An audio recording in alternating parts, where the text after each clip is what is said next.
Welcome to WBCS guide YouTube channel. Deer aspirants, আজকে আমরা চলে এসেছি বায়োলজি পার্ট 2 তে। অর্থাৎ আগের দিন আমরা বায়োলজিতে যে সমস্ত বায়োলজি রিলেটেড যে সমস্ত সায়েন্টিস্টরা ছিলেন, বিজ্ঞানীরা ছিলেন বা মনীষীরা ছিলেন, তাদের জীবনী সম্পর্কে খানিকটা দেখেছি এবং তাদের বিজ্ঞানের প্রতি অবদান সম্পর্কে দেখেছি। এবং আগের দিন আমি আলোচনা করেছিলাম যে বায়োলজিতে আমরা অ্যাকচুয়ালি কি কি পড়তে চলেছি সিলেবাস নিয়ে। ওকে, তো আজকে শুরু হচ্ছে, আজ থেকেই তোমরা বলতে পারো যে তোমাদের মেইন ক্লাস শুরু হচ্ছে আজ থেকে।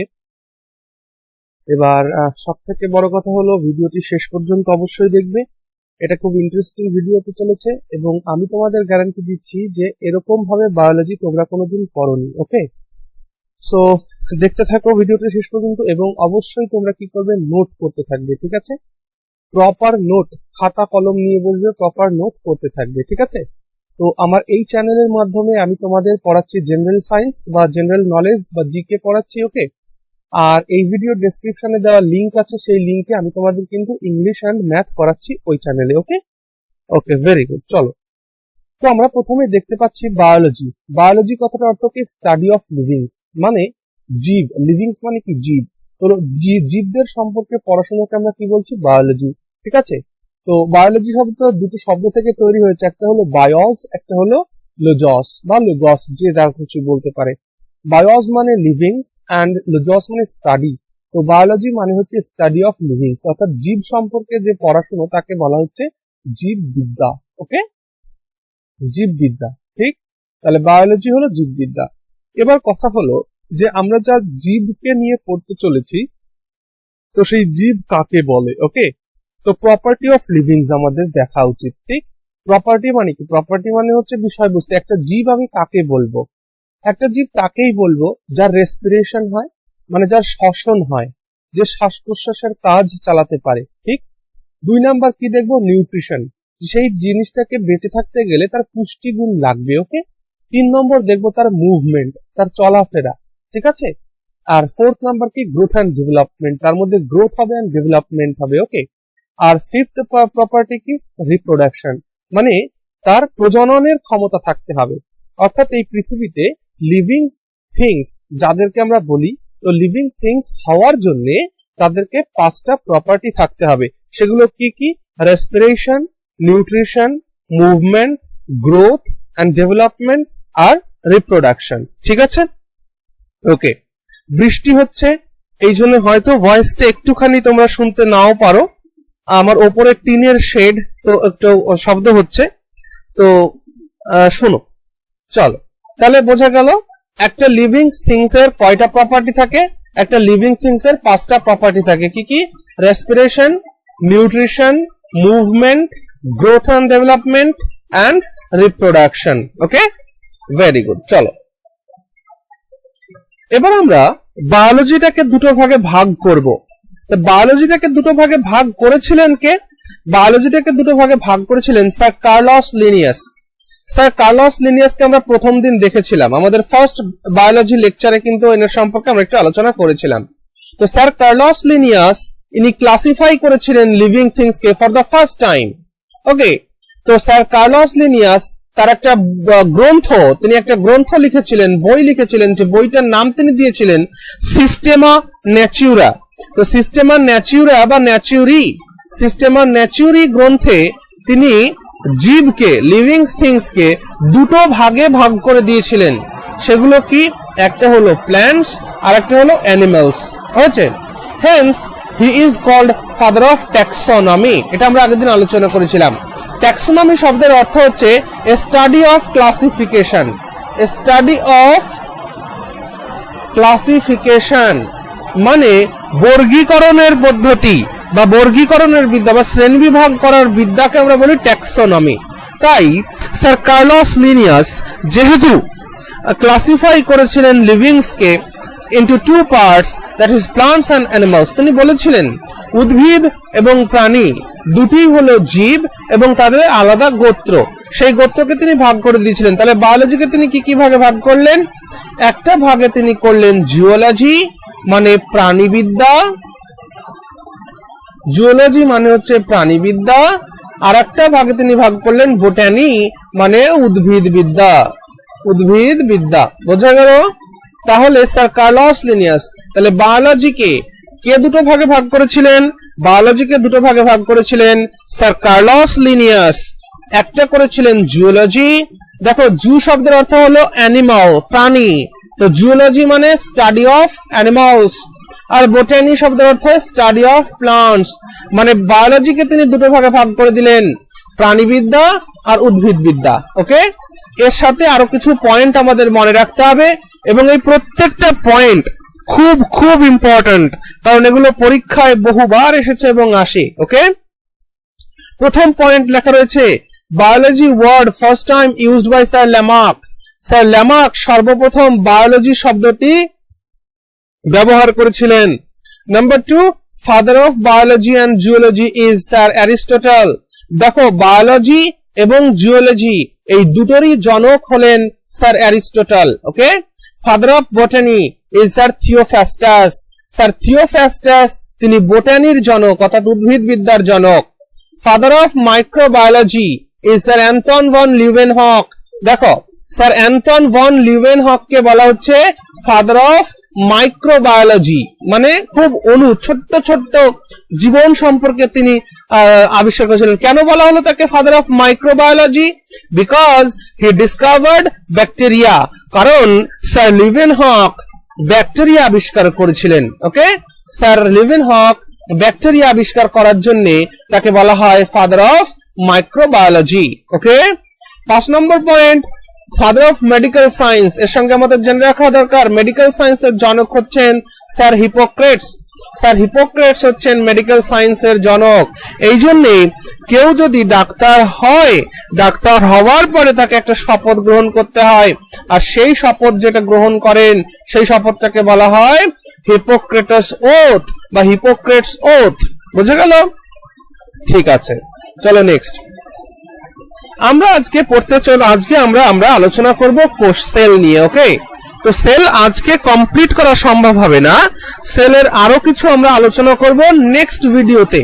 তো আজকে আমরা cell, animal cell and plant cell, এই দুটোর মধ্যে কি তফাৎ, এই দুটোর মধ্যে কি বিষয় রয়েছে, অর্থাৎ সেল অর্গানেলস পর্যন্ত নিয়ে আমরা আলোচনা করব। ঠিক আছে, দেখো, যখনই আমরা শুরু করছি, শুরু করার আগে আমাকে একটা জিনিস বলা দরকার যে আসলে সেলটি কি, সেল আসলে কাকে বলে। ঠিক আছে, দেখো,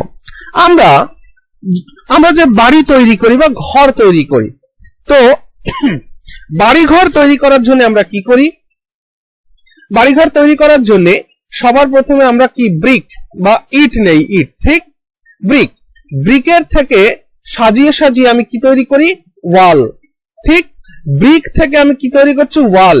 আবার কতগুলো ওয়াল একসাথে করে আমি কি তৈরি করছি? রুম। ওকে, আবার এই কতগুলো রুম যখন একসাথে হচ্ছে তখন তৈরি হচ্ছে আমার হাউস বা বাড়ি। বোঝা গেল? তার মানে যেমন আমি একটা ঘর যদি বানাতে চাই, একটা বাড়ি যদি আমি বানাতে চাই, প্রথমে আমার কি লাগবে? ব্রিক।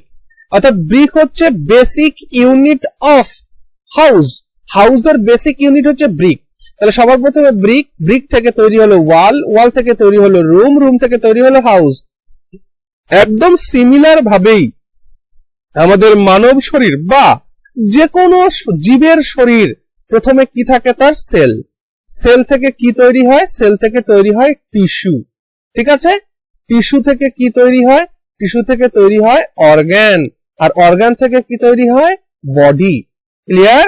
তাহলে দেখতে পাচ্ছ, যে কোনো জীবের একটা বডি পৌঁছতে গেলে তার বেসে কি থাকবে? সেল। তার মানে বাড়ির ক্ষেত্রে ইটের যে ভূমিকা, জীবদেহের ক্ষেত্রে সেলেরও সেই ভূমিকা। অর্থাৎ কতগুলো সেল মিলে তৈরি হয় টিস্যু, যাকে আমরা বলি কলা, কতগুলো টিস্যু বা কতগুলো কলা মিলে তৈরি হয় একটা অর্গান বা অঙ্গ, আর কতগুলো অঙ্গ একসাথে তৈরি হয় বডি। ক্লিয়ার হলো? তাহলে সেলকে এখান থেকে আমরা সংজ্ঞায়িত করছি, অর্থাৎ সেলের ডেফিনেশন আমরা শিখছি কি? Cell is the basic functional, FUNC, functional and structural unit of life. ঠিক আছে, জীবনের তাহলে সেল কাকে বলবো? Cell is the basic functional and structural unit of life. Cell হলো আমাদের শরীরের ফাংশনাল এন্ড স্ট্রাকচারাল, যার ফাংশনও থাকবে, যার কর্ম, যার কার্যও থাকবে, যার স্ট্রাকচারের ক্ষেত্রে স্ট্রাকচারও থাকবে, গঠনও থাকবে, অর্থাৎ সেই ইউনিট আমরা একে বলছি। ঠিক আছে, অর্থাৎ বাংলায় বললে কি বলবো? জীবদেহের কার্যমূলক গঠনগত একক। ওকে, জীবদেহের কার্যগত গঠনমূলক বা গঠনমূলক কার্যগত একক। ঠিক আছে, ওকে। তো আসলে আমরা আলোচনা করি যে টপিকস টু ডিসকাস। আমরা এই সেলের মধ্যে কি কি আলোচনা করব। আমরা এই সেলের মধ্যে টাইপ অফ সেল পড়বো, মানে সেল কয় প্রকার, কি কি, এই সমস্ত পড়বো। আমরা সেল থিওরি পড়বো, আমরা অ্যানিমাল সেল এন্ড প্ল্যান্ট সেলকে পড়বো, আমরা কম্পোজিশন অফ সেলকে পড়বো। তো আজকে আমরা নেক্সট ভিডিওতে আমরা কম্পোজিশন অফ সেলের মধ্যে যাব, অর্থাৎ সেল কম্পোজিশন অফ সেল মানে কি, একটা সেলের মধ্যে কি কি জিনিস থাকে সেইগুলো। ঠিক আছে, আর এই কম্পোজিশন সেলের মধ্যেই রয়েছে সেল অর্গানেলস, আমরা পেয়ে যাব। সেল অর্গানেলস মানেও সেলের মধ্যে কি কি রয়েছে। ওকে, তারপর ডিএনএ, আরএনএ, এগুলো আমাদের পাঠ্য আজকে পড়ার মধ্যে থাকবে। ওকে, চলো। সবার প্রথমে সেল সম্পর্কে কতগুলি পয়েন্ট মনে রাখতে হবে, যে পয়েন্টগুলো খুব ইম্পর্টেন্ট, বারে বারে পরীক্ষায় জিজ্ঞেস করে। নাম্বার 1, টু রিমেম্বারিং পয়েন্ট এগুলো। ওকে, the cell is the basic structural and functional unit of life, যেটা আমরা পড়ে আসলাম। Number 2, cell was discovered by Sir Robert Hooke in 1665। দেখো 1665 খ্রিস্টাব্দে স্যার রবার্ট হুক কোষ আবিষ্কার করেছিলেন। তো তিনি যে কোষটা আবিষ্কার করেছিলেন, সেই কোষটা কোথা থেকে আবিষ্কার করেছিলেন? 3 নম্বর লাইনটা দেখো, he found it from the bark of cork, cork গাছের ছাল থেকে। ঠিক আছে, কর্ক গাছের ছাল থেকে স্যার রবার্ট হুক সর্বপ্রথম কোষ আবিষ্কার করেছিলেন। এবং মনে রাখবে, এই কোষটি ছিল, অর্থাৎ রবার্ট হুক দ্বারা আবিষ্কৃত যে কোষটি, অর্থাৎ কর্ক গাছের ছাল থেকে যে কোষটি তিনি আবিষ্কার করেছিলেন, সেই কোষটি কেমন ছিল? সেটা একটা ডেড সেল ছিল, অর্থাৎ মৃত কোষ ছিল। ওকে, 4 নম্বর point, first time live cell was discovered by sir Anton von Leeuwenhoek. দেখো, স্যার অ্যান্টন ভন লিউয়েনহক সর্বপ্রথম জীবিত কোষ আবিষ্কার করেন। তো জীবিত কোষ কিভাবে আবিষ্কার করেন? আমরা আগের স্লাইডে দেখে এসেছি যে স্যার অ্যান্টন ভন লিউয়েনহককে বলা হচ্ছে ফাদার অফ মাইক্রোবায়োলজি। কেন? কারণ হি ডিসকভার্ড ব্যাকটেরিয়া। কারণ স্যার অ্যান্টন ভন লিউয়েনহকই ব্যাকটেরিয়া আবিষ্কার করেছিল। সেই ব্যাকটেরিয়াটার নাম কি? ব্যাকটেরিয়াটার নাম হচ্ছে মাইকোপ্লাজমা গ্যালিসেপ্টিকাম। তো মাইকোপ্লাজমা গ্যালিসেপ্টিকাম বা মাইকোপ্লাজমা নামক ব্যাকটেরিয়া আবিষ্কার করেছিলেন স্যার লিউয়েনহক। আর এই মাইকোপ্লাজমা ব্যাকটেরিয়া থেকেই কিন্তু তিনি প্রথম লাইভ সেল ডিসকভার করেছিলেন। ওকে, 5 নম্বর point, mycoplasma is the smallest cell. এই পৃথিবীতে সব থেকে ছোট্ট সেল যেটি, সেটা হচ্ছে মাইকোপ্লাজমা গ্যালিসেপ্টিকাম বা মাইকোপ্লাজমা। ওকে, এই পৃথিবীতে সব থেকে বড় সেল কোনটি? The largest cell is ostrich egg. Ostrich পাখি মানে উট পাখির ডিম, যেটা, সেই উট পাখির ডিমটা হচ্ছে এই পৃথিবীর মধ্যে সব থেকে বড় সেল। এবং উট পাখির যে ডিম, সেই উট পাখির ডিমের ওজন কত? 1250 গ্রাম ওজন। অর্থাৎ এই একটা ডিম দিয়ে 8 থেকে 9 জনের খাবার তৈরি হয়ে যায়। Point number 7, the longest cell in human body. মানব শরীরের সব থেকে দীর্ঘ সেল কোনটি? লংগেস্ট মানব শরীরের দীর্ঘ সেলটি হচ্ছে নিউরন। ওকে, তার লেন্থ কত? তার লেন্থ হচ্ছে 90 সেন্টিমিটার, অর্থাৎ স্নায়ু কোষ। ঠিক আছে, মানব দেহের সব থেকে লম্বা সেলের নাম কি? নিউরন বা স্নায়ু কোষ, যার দৈর্ঘ্য কত? 90 সেমি। ক্লিয়ার?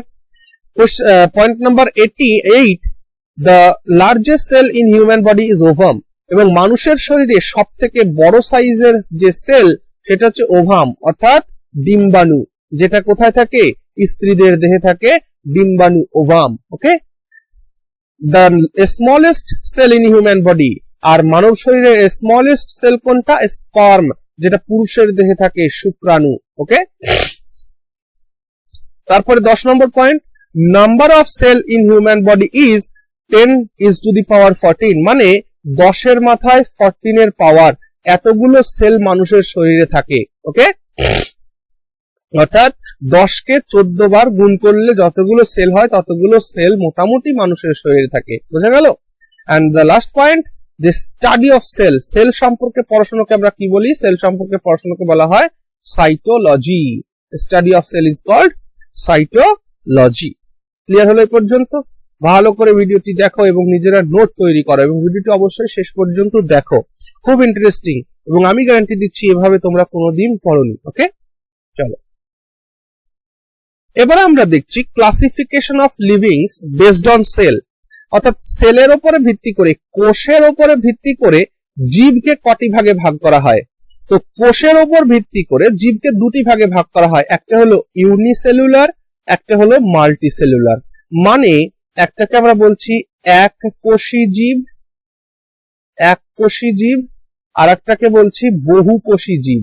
ঠিক আছে, এক কোষী জীব আর বহুকোষী জীব। অর্থাৎ কোষের ওপর যদি আমি জীবকে ভাগ করি তাহলে দুটো ভাগ পাই, আমি পাই ইউনিসেলুলার এন্ড মাল্টিসেলুলার। তো ইউনিসেলুলার মানে বুঝতেই পারছো, made up of only one cell. Unicellular মাত্র একটা মাত্র সেল দিয়ে তৈরি হওয়া জীব, আর মাল্টিসেলুলার মানে made of more than one cell, একাধিক সেল দিয়ে তৈরি হওয়া যে জীব তাদের বলা হচ্ছে মাল্টিসেলুলার। তো ইউনিসেলুলার উদাহরণ আমরা দেখছি amoeba, paramecium, blue green algae etcetera. Okay, তো ইউনিসেলুলারের উদাহরণ কিন্তু পরীক্ষায় আসে, কি কি? Amoeba, paramecium, blue green algae etcetera. আর মাল্টিসেলুলার মধ্যে কি আছে? অল অ্যানিমালস আছে, হিউম্যান আছে এটসেট্রা। ঠিক আছে, বোঝা গেল? আচ্ছা, এখানে সেল সম্পর্কে দেখো, স্টাডি অফ অ্যালগি, যেহেতু আমরা অ্যালগি পেয়েছি তো এখান থেকে এই পয়েন্টটাও জানা দরকার। Study of algae is called phycology, অর্থাৎ অ্যালগি নিয়ে, শৈবাল নিয়ে পড়াশোনাকে কি বলা হচ্ছে? ফাইকোলজি। ক্লিয়ার হলো? ভেরি, চলো সেল থিওরি এবার আমরা পড়তে চলেছি। দেখো আসলে সেল থিওরিটা কি। যখন সেল আবিষ্কার হয়ে গেল, সেল আবিষ্কার হয়েছিল কবে? 1665 খ্রিস্টাব্দে। কে করেছিলেন? Sir Robert Hooke. তারপর থেকে বিভিন্ন বিজ্ঞানীগণ বিভিন্ন ধরনের গবেষণা করেছেন। তো গবেষণা করতে করতে 1839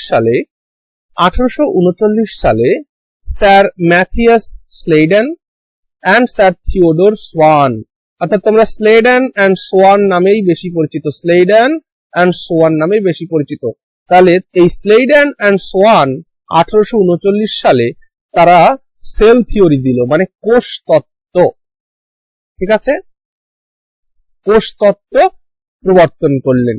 তো সেল থিওরিতে sir Schleiden and sir Schwann কি বললেন? They said, number 1, all living organisms are composed of one or more cells.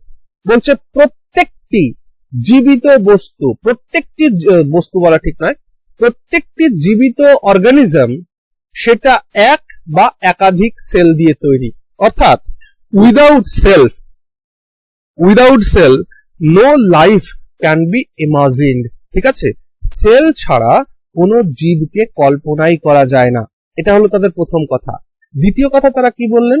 দ্বিতীয় কথা তারা বললেন, the cell is the basic unit of the structure and organization of an organism. বলছে কোন একটা অর্গানিজমের মধ্যে, কোন একটা জীবনের মধ্যে সেল হচ্ছে বেসিক স্ট্রাকচার এন্ড অর্গানাইজেশন। ওকে, অর্থাৎ সেলই হচ্ছে সেই জীবের মধ্যে যত ধরনের কাজকর্ম সেই সেলগুলোই করবে। তাহলে 3 নম্বর কথাটা কি বললেন? খুব ইম্পর্টেন্ট 3 নম্বর কথাটা কি? all cells come from pre-existing cell. ঠিক, দেখো স্যার অ্যারিস্টটলের আগে এটা বলা হতো যে এই যে কোনো প্রাণ সৃষ্টি হয় পচা জিনিস থেকে, অর্থাৎ মৃত পচা জিনিস থেকে নাকি নতুন জিনিসের সৃষ্টি। তো এইখানে এসে কিন্তু অ্যারিস্টটলও সেই সময় সেটার প্রতিবাদ করেছিলেন এবং এখানে এসে 1839 খ্রিস্টাব্দে sir Schleiden and sir Schwann clear করে বলছেন যে all cells come from pre-existing cell. এই পৃথিবীতে যত সেল বা যত জীবন্ত প্রাণী আছে তারা কিন্তু একটা প্রি এক্সিস্টিং মানে কি? পূর্বে থেকে বিরাজমান। অর্থাৎ পূর্বে থেকে বিরাজমান কোন সেল থেকেই নতুন সেলের সৃষ্টি হয়। কোন পদ্ধতিতে? Through the process of cell division মানে কোষ বিভাজন পদ্ধতির মাধ্যমে প্রি এক্সিস্টিং সেল থেকে নতুন সেলের তৈরি হয়। যেমন মানুষের কথা যদি বলি, মানুষ মায়ের থেকে পায় ওভাম, আর পিতার থেকে পায় কি স্পার্ম। এই স্পার্ম আর ওভাম দুটো সেল মিলে সেল ডিভিশন হয়ে একটা মানুষের শরীর তৈরি হয়। বোঝা গেল? Very good. তারা 4 নম্বর পয়েন্টে বললেন nucleus is the important part of cell. তারা বললেন এই সেলের মধ্যে, প্রত্যেকটা সেলের মধ্যে নিউক্লিয়াস থাকবে, আর নিউক্লিয়াসের হলো সব থেকে গুরুত্বপূর্ণ অংশ একটি আদর্শ সেলের। ওকে, যদিও আমরা আদর্শ সেল অ্যান্ড আদি সেল দেখবো, হ্যাঁ, যেটাকে আমরা বলছি প্রোক্যারিওটিক সেল অ্যান্ড একটা বলবো ইউক্যারিওটিক সেল। তো প্রোক্যারিওটিক সেলটা হচ্ছে আদি কোষ, প্রিমিটিভ, তার মধ্যে নিউক্লিয়াস থাকে না। ঠিক আছে, এটা পরে আমরা দেখছি। চলো, এখনই এসে গেছে দেখো টাইপ অফ সেল। তো টাইপ অফ সেল নিয়ে আলোচনা করছি। সেলের প্রকারভেদ। সেল দুই প্রকার, একটা হলো প্রোক্যারিওটিক সেল আর একটা হলো ইউক্যারিওটিক সেল। প্রোক্যারিওটিক সেলকে বলা হয় আদি কোষ এন্ড ইউক্যারিওটিক সেলকে কি বলা হচ্ছে আদর্শ কোষ। ঠিক, আদর্শ কোষ। তো এই প্রোক্যারিওটিক সেল এটা কি প্রিমিটিভ এন্ড আনডেভেলপড। প্রোক্যারিওটিক সেলটা হচ্ছে প্রিমিটিভ, মানে কি? প্রিমিটিভ মানে ওল্ড, প্রাচীন, সেকেলে। ঠিক, তো প্রাচীন সেল এবং আনডেভেলপড। কিন্তু ইউক্যারিওটিক সেলটা কেমন? ডেভেলপড। বোঝা গেল? আচ্ছা, প্রোক্যারিওটিক সেলটা কেমন? স্মল ইন সাইজ, এটা সাইজে কি স্মল, আর ইউক্যারিওটিক সেল বা আদর্শ কোষটা কেমন? লার্জ ইন সাইজে লার্জ। ঠিক, প্রোক্যারিওটিক সেলের মধ্যে having no nucleus and nucleus membrane, অর্থাৎ প্রোক্যারিওটিক সেলের মধ্যে কোনো নিউক্লিয়াসও থাকে না আর নিউক্লিয়াস মেমব্রেনও থাকে না। মেমব্রেন মানে পর্দা, অর্থাৎ নিউক্লিয় পর্দাও থাকে না। ঠিক, আর ইউক্যারিওটিক সেলের মধ্যে নিউক্লিয়াসও থাকে, আর নিউক্লিয়াস থাকার জন্য নিউক্লিয়াস মেমব্রেন বা নিউক্লিয় পর্দাও থাকে। ঠিক, আচ্ছা, প্রোক্যারিওটিক সেলের ক্ষেত্রে having no cell organelles, prokaryotic সেলের মধ্যে কোনো সেল অর্গানেলস থাকে না। ঠিক আছে, কিন্তু ইউক্যারিওটিক সেলের মধ্যে all kind of cell organelles আছে। ঠিক আছে, সেল অর্গানেলস মানে কি? সেলের মধ্যে যা পাওয়া যায়, যেমন কি মাইটোকন্ড্রিয়া, তারপর তোমার গলগি বডিজ, তারপরে তোমার ক্রোম্যাটিন ইত্যাদি ইত্যাদি, আমরা ধীরে ধীরে পড়বো সেগুলো। এগুলো সেল অর্গানেলস। আচ্ছা, এখানে দেখো খুব ইম্পর্টেন্ট এটা এক্সাম পয়েন্ট অফ ভিউ থেকে, having 70H type of ribosome, অর্থাৎ প্রোক্যারিওটিক সেলের মধ্যে 70S টাইপের রাইবোজোম থাকে, অথচ ইউক্যারিওটিক কোষের মধ্যে 80S টাইপ এর রাইবোজোম থাকে। ঠিক আছে, রাইবোজোম কি এগুলো আমরা ধীরে ধীরে পড়বো। আগে 70S আর 80S টা দেখো। 70S রাইবোজোমকে সাইজ অনুসারে দুটো ভাগে ভাগ করা হয়েছে। ভালো করে শোনো, এই যে রাইবোজোম কি আমরা পড়বো পরে, নেক্সট ভিডিওতে পড়বো আমরা রাইবোজোমকে তার সাইজ অনুসারে দুটো ভাগে ভাগ করা হয়েছে। একটাকে বলা হচ্ছে 70S আর একটাকে বলা হচ্ছে 80S। ওকে, তো ইউক্যারিওটিক সেলের মধ্যে 80S সাইজ আর প্রোক্যারিওটিক সেলের মধ্যে 70S সাইজ, মাথায় রেখো। Okay, next point, having no histone protein. দেখো, এই প্রোক্যারিওটিক সেলের মধ্যে কোনো হিস্টোন প্রোটিন থাকে না, কারণ হিস্টোন প্রোটিনটা থাকে কোথায়? আমাদের নিউক্লিয়াসের মধ্যে। যেহেতু প্রোক্যারিওটিক সেলের মধ্যে কোনো নিউক্লিয়াস থাকে না, তাই হিস্টোন প্রোটিন প্রোক্যারিওটিক সেলের মধ্যে থাকে না। আর যেহেতু ইউক্যারিওটিক সেলের নিউক্লিয়াস আছে, তাই হিস্টোন প্রোটিন কিন্তু এর মধ্যে, অর্থাৎ ইউক্যারিওটিক সেলের মধ্যে হিস্টোন নামক প্রোটিন আমরা পাই। ক্লিয়ার হলো? দেখো এক্সাম্পল দেখো, তাহলে প্রোক্যারিওটিক সেল কাদের মধ্যে আছে? ব্যাকটেরিয়াদের মধ্যে প্রোক্যারিওটিক সেল আছে, প্যারামিজিয়ামের মধ্যে আছে, ব্লু গ্রিন অ্যালগি। দেখো সব অ্যালগির মধ্যে কিন্তু প্রোক্যারিওটিক সেল নেই, শুধুমাত্র ব্লু গ্রিন অ্যালগির মধ্যেই রয়েছে প্রোক্যারিওটিক সেল, অ্যামিবা এটসেট্রার মধ্যে। আর ইউক্যারিওটিক সেল বা আদর্শ কোষ কাদের মধ্যে রয়েছে? All kind of animals and all kind of plant cell. যত ধরনের প্রাণী, যত ধরনের উদ্ভিদ আছে, তাদের সকলের মধ্যে ইউক্যারিওটিক সেল রয়েছে। ক্লিয়ার হলো? Very good. এই পর্যন্ত কারো কোনো সমস্যা নেই আশা করছি। যদি থাকে ভিডিওটাকে আরেকটু রিভাইন্ড করে দেখো এবং প্রত্যেকটা পয়েন্ট তোমরা খুব ভালোভাবে নোট করে নেবে। ঠিক আছে, ভেরি গুড। চলো, এবার আমরা যেটা দেখছি খুব ইম্পর্টেন্ট, ভিডিওটাকে এখানে পজ করো। এখানে পজ করে তোমরা ছবিটাকে এঁকে নাও। তোমরা আশা করছি ছবিটা দেখতে পাচ্ছ, যে ছবি যেভাবে আঁকা রয়েছে পুরো তোমার মোবাইলের স্ক্রিন বা কম্পিউটারে দেখলে কম্পিউটার স্ক্রিনে তোমরা যতটুকুন দেখছো ততটুকুনকে ঠিক তোমাদের খাতার মধ্যে নোট করে নাও। ওকে, নোট করে নেওয়ার পরে তারপর আমার লেকচারটা কন্টিনিউ শুনতে থাকো। এখানে আমরা দুটো ছবি পেয়েছি, খুব ভালো করে খেয়াল করো। এখানে একটা ছবি আমি পেয়েছি অ্যানিমাল সেলের পেয়েছি, আর একটা পেয়েছি প্লান্ট সেল, মানে এটা অ্যানিমাল সেল এন্ড এটা হলো প্লান্ট সেল। তোমরা দেখতে পাচ্ছ অ্যানিমাল সেলটা কি একটু গোলাকার টাইপের, আর প্লান্ট সেলটা কেমন ইরেগুলার। আসলে প্লান্ট সেলের কোনো সাইজ হয় না, এটা হয় ইরেগুলার, ঠিক ইরেগুলার ইন শেপ। কিন্তু আমি যাই হোক তাও এটাকে একটু চারকোনা টাইপের করার চেষ্টা করেছি। তো আশা করছি তোমরা ছবিটা এঁকে নিয়েছো। তোমাদের খাতার সঙ্গে আমার কথাটা শুনতে থাকো এবার, ওকে? দেখো, সবার প্রথমে এই ছবিটা দেখে 5খানা পয়েন্ট আছে, অর্থাৎ একটা প্রাণী কোষ এবং একটি উদ্ভিদ কোষের মধ্যে 5খানা পার্থক্য থাকে, ঠিক আছে? একটা প্রাণী কোষ এবং একটি উদ্ভিদ কোষের মধ্যে 5টি পার্থক্য থাকে, আর সেই 5টি পার্থক্য কি কি তোমরা কি বলতে পারবে? আমি দেখো চেষ্টা করছি, তোমরাও নিজেরা দেখো।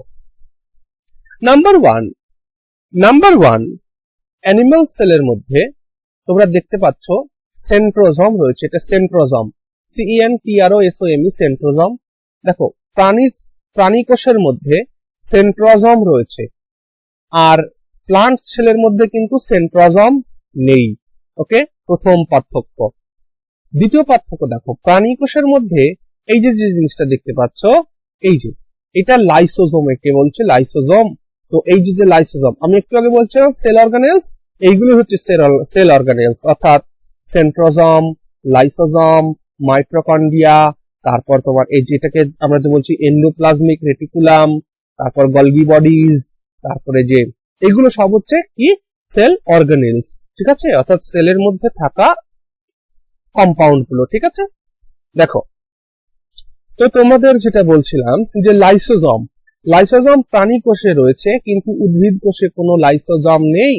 আবার দেখো একটা জিনিস, উদ্ভিদ কোষে একটা জিনিস রয়েছে প্লাস্টিড। তোমাদের মনে হতে পারে এই ছবিটা কেমন ছবি, খুব ভালো করে দেখো। এই ছবিটা শুধুমাত্র একটা সেলের মধ্যে যতগুলো অর্গানেলস থাকে, শুধুমাত্র আমি একটা একটা করে অর্গানেলস বেছে নিয়েছি, ঠিক আছে? তোমরা বই থেকে যে ছবিটা দেখবে, সেই ছবিতে দেখবে বহু করা রয়েছে, কিন্তু আমি একটা একটা বেছে নিয়েছি।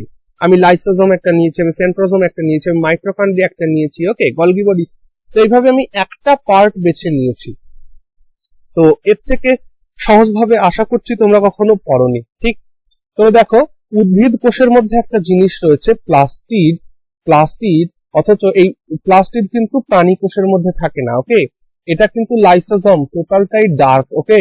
আর এটা কিন্তু এই যে মাঝখানে দেখো ফাঁকা, মানে এটা এরকম থাকে, যে এরকম থাকে, ঠিক আছে? এরকম থাকে উদ্ভিদ কোষের মধ্যে, একে বলা হয় প্লাস্টিড। ক্লিয়ার? এর কাজ কি কি জিনিস, এগুলো আমরা নেক্সট ভিডিওতে আলোচনা করব। তাহলে হলো, আচ্ছা, চতুর্থ নম্বর পার্থক্য দেখো। চতুর্থ নম্বর পার্থক্য হচ্ছে যে দেখো, এই যে প্রাণী কোষ, অ্যানিমাল সেলের কিন্তু কোনো ধরনের সেল ওয়াল থাকে না। দেখতে পাচ্ছ এই যে আউটলাইনটা তোমরা দেখছো, এটাকে আমরা কি বলছি? এটাকে আমরা বলছি সেল মেমব্রেন। এই যে সেল মেমব্রেন এটাকে বলছি। কিন্তু উদ্ভিদ কোষের মধ্যে এই দেখো সেল মেমব্রেনের উপরে এই যে বর্ডার গুলো রয়েছে, এই বর্ডার গুলোকে আমরা কি বলছি? এই দেখো সেল ওয়াল, অর্থাৎ উদ্ভিদ কোষের মধ্যে সেল ওয়াল বা কোষ প্রাচীর, বাংলায় কি বলি? কোষ প্রাচীর। উদ্ভিদ কোষের মধ্যে কোষ প্রাচীর থাকে, কিন্তু প্রাণী কোষে কোনো কোষ প্রাচীর থাকে না। বোঝা গেল? এটা হলো মাইটোকন্ড্রিয়া। আচ্ছা, এটা হলো নিউক্লিয়াস। ভেতরের যে গোলটা তোমরা দেখছো, এটা হলো নিউক্লিয়াস। আর নিউক্লিয়াসের মধ্যে কি রয়েছে? নিউক্লিয়াসের মধ্যে রয়েছে নিউক্লিওলাস।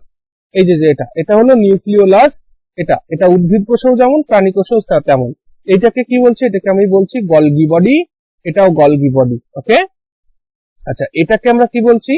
এইটা আর এইটাকে আমরা বলছি স্মুথ ওয়াল এন্ডোপ্লাজমিক রেটিকুলাম, আর এইটাকে বলছি রাফ ওয়াল এন্ডোপ্লাজমিক রেটিকুলাম, ওকে? এটা হচ্ছে মাইটোকন্ড্রিয়া, এটার ক্ষেত্রে এটা হচ্ছে মাইটোকন্ড্রিয়া, ওকে? তো এই ছবিটা আশা করি ক্লিয়ার হয়ে গেছে এই পর্যন্ত, ঠিক আছে? তাহলে কি কি সেল অর্গানেলস পেলাম আমরা?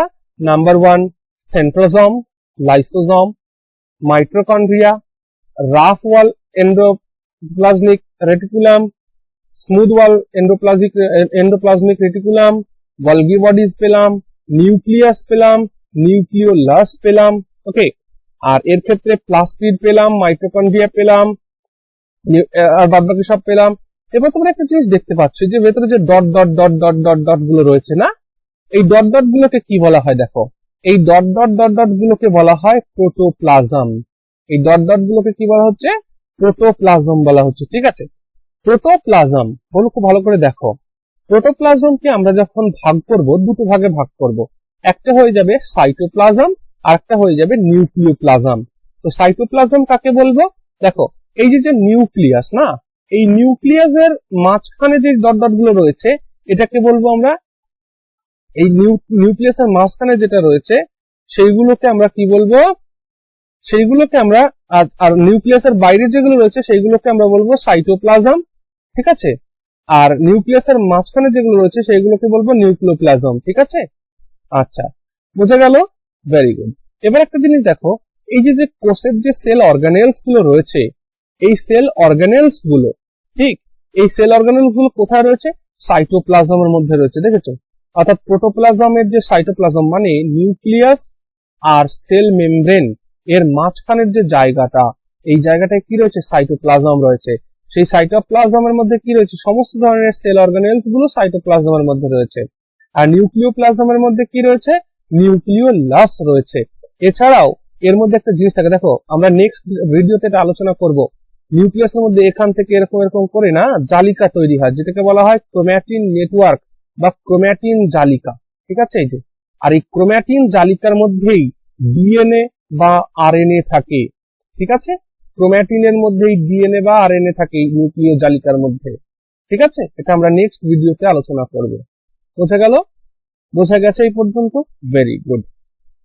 চলো তাহলে এবার যে 5টা পার্থক্য রয়েছে, নিজেরা খাতা দেখে 5টা পার্থক্য এখান থেকে লিখে নাও। দেখো, number 1, there are 5 differences between animal and plant cells. Number 1, plant cell has cell wall while animal cell not. প্রথমত, প্লান্ট সেলের সেল ওয়াল রয়েছে কিন্তু অ্যানিমাল সেলের নেই। 2 নম্বর point, animal cell has centrosome while plant cell not. Animal সেলের মধ্যে centrosome রয়েছে কিন্তু প্লান্ট সেলের মধ্যে সেন্ট্রোজোম নেই। 3 নম্বর, অ্যানিমাল সেলের মধ্যে লাইসোজোম রয়েছে, প্লান্ট সেলের মধ্যে লাইসোজোম নেই। 4 নম্বর point, plant cell has plastid, plant সেলের মধ্যে প্লাস্টিড রয়েছে while animal cell not, animal সেলের মধ্যে সেটা নেই। 5 নম্বর point, animal cell is spherical in shape, অর্থাৎ অ্যানিমাল সেলটা হচ্ছে স্ফেরিক্যাল হয়, মানে গোলাকার হয়। ঠিক আছে, এরকম গোলাকার হয় প্রাণী সেলগুলো। আর while plant sell is irregular in shape, কিন্তু প্লান্ট সেলগুলো কেমন? ইরেগুলার হয়, এরকম বা এরকম বা এরকম হতে পারে। ওকে, তো এই হচ্ছে 5টা ডিফারেন্সেস। বোঝা গেছে? আশা করছি এই পর্যন্ত বোঝা গেছে। আমি নেক্সট ডে, আজকে এইখানে শেষ করছি। নেক্সট ডে যে ছবি দুটো দেখিয়েছি অ্যানিমাল সেলের অ্যান্ড প্লান্ট সেলের, ওইখান থেকে আবার আমি নেক্সট শুরু করব, অর্থাৎ composition of cell and cell organelles থেকে শুরু করে সেল ডিভিশন, বাদ বাকি যতটুকু আমাদের বাকি থাকলো নেক্সট লেকচারে আমরা শেষ করে ফেলবো। ওকে, তো ভিডিওটি শেষ পর্যন্ত দেখার জন্য অনেক ধন্যবাদ, এবং কোনো ধরনের সাজেশন থাকলে অবশ্যই ডেসক্রিপশনে লিখে জানাবে। ঠিক আছে, থ্যাংক ইউ।